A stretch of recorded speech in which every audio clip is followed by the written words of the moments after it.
Hey everyone, it's Theo from Spectrum Gardening.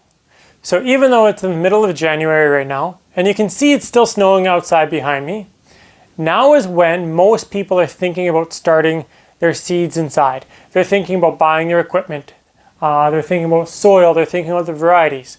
So what we're going to be doing multiple videos. And in those videos, we're going to be following the process from planting the seeds inside in our own soil blend to taking them outside and putting them out in the garden. And we're going to be covering everything in between. We're going to be covering trays, we're going to be covering domes, we're going to be covering soil, nutrition, lights, hardening off, pretty much everything. But this segment is going to be all about trays. It's going to be about both the different sizes of trays, the different options you have, and the pros and cons of each. So I will be doing a detailed explanation of the trays beside me right here. But before I do that, I want to kind of glance over all of them so you can see all of them kind of comparative side to side. So we're going to start from the smallest and go to the biggest. This is a 72 cell tray. We don't use these anymore, and I will be going into detail why later on in the video. And this is a 48 cell tray.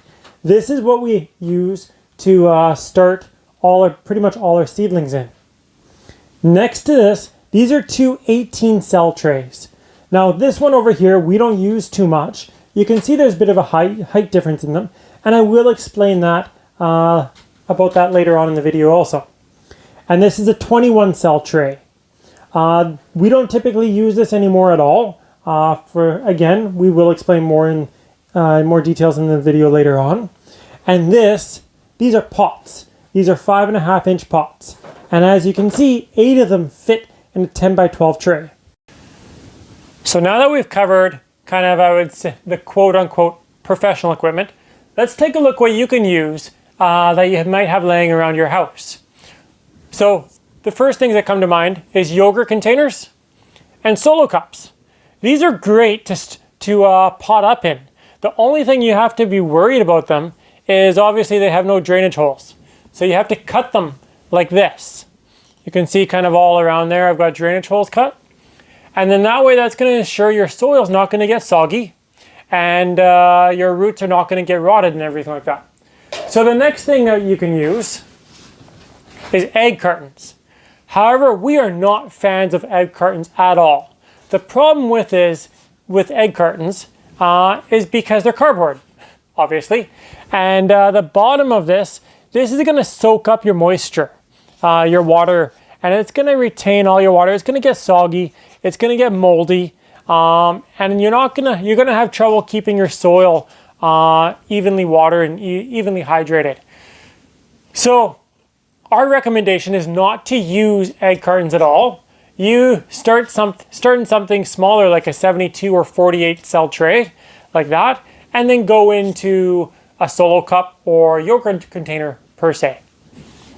Another option would be a strawberry container, like the strawberry clamshells, or even any regular Tupperware or any like disposable container that you might have like this. Just make sure to poke some holes in the bottom of it. The only issue with using containers like this is because the humidity covers, the dome covers that go on top of 10, 20 trays don't fit. So the simple solution is just to take saran wrap and just cover it with this, cover the tray with that until the seeds pop, and then afterwards you remove them. So another option is Jiffy Pots. Jiffy Pots is actually just a brand name, but that's pretty much what everyone calls condensed pucks of peat moss and coconut coir. So the ones that I have over here, they're coconut coir, and these ones are peat moss over here. This is how they start out, condensed like that, and then they expand into being like this. So we actually don't like using these for a few different reasons. One is because the netting on them.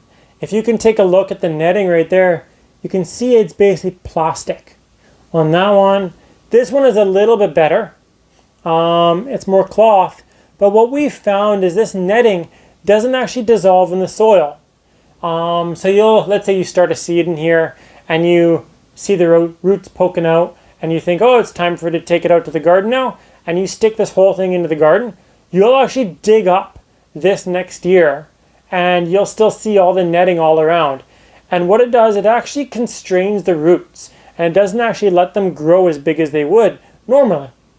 So the way to stop that is to manually cut the netting off of each puck, which is very time consuming. And the other thing is they don't contain any nutrition inside them. So meaning you're going to have to continually feed your plants in there, or you're going to have to pot them up very quickly. A lot of people, they swear by the Jiffy Pucks.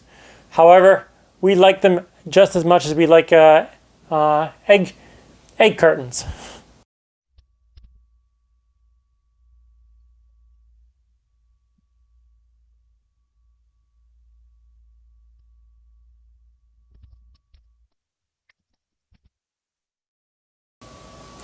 So the first tray we're going to be talking about is a 72 cell tray. It's the smallest one that we have. We used to start everything in this tray ourselves, but as you can see, they are really small. So meaning you're not going to be able to leave your plants in here for a long time, and you're going to have to water them quite a lot. What we found were the biggest challenges with this size was the plants quickly outgrew their cells, and the soil dried out very quickly, so we'd have to water quite a bit. So because of that, we discontinued using these ourselves. So the next size is 48 cells. This one is actually what we use to start probably 90% of our seedlings in right now. The reason we like these is because you can see that they're still quite deep, and they've got a good amount of space right there.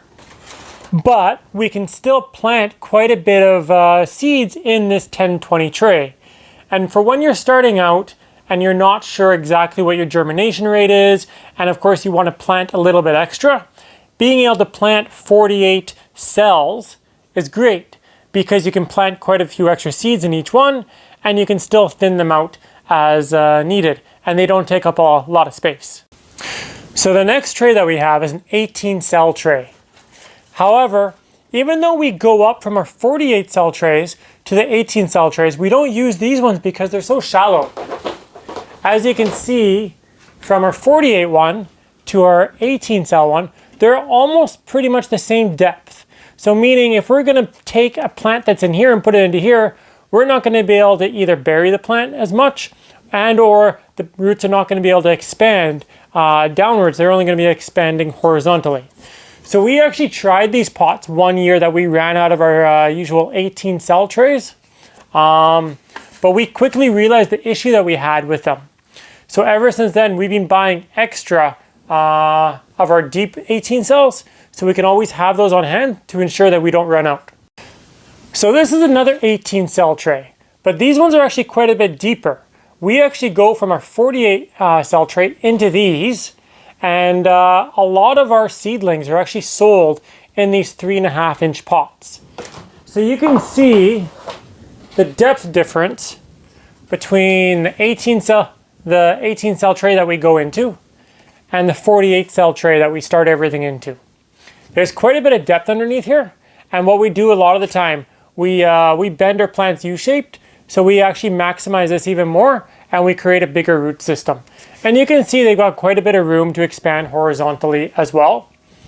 The 18 cell trays that we use, they're semi-cut, meaning they're only attached kind of at the corners here, as you can see.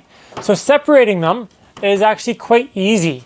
We pretty much just break them apart with our fingers. So next up we have a 21 cell tray. We tried these one year. However, we found that they were pretty much the same size of our 3.5 inch pots, and we couldn't really go from these to our 3.5 inch pots. And as you can see, the tray's not cut or anything, so we weren't able to sell our seedlings directly out of here. And they were so super deep. So potting up from this 21 cell tray was extremely challenging for us without having to use 5.5 inch pots, yogurt containers, or things like that. So for that case, we discontinued using them. However, for a home grower who's not selling their seedlings for, let's say this is going to be their final size and they're not worried about separating each pot, this is a great alternative. So next up we have our 5.5-inch pots. You can see I've only got 8 of them in here, so I wouldn't even call them a tray, which they're not, they're pots. And they're quite deep, as you can see. From our 3.5-inch tray going to that, there's quite a bit of space in there. So we typically don't sell very much in these pots for a few different reasons. One, because the soil cost to fill up this pot is huge.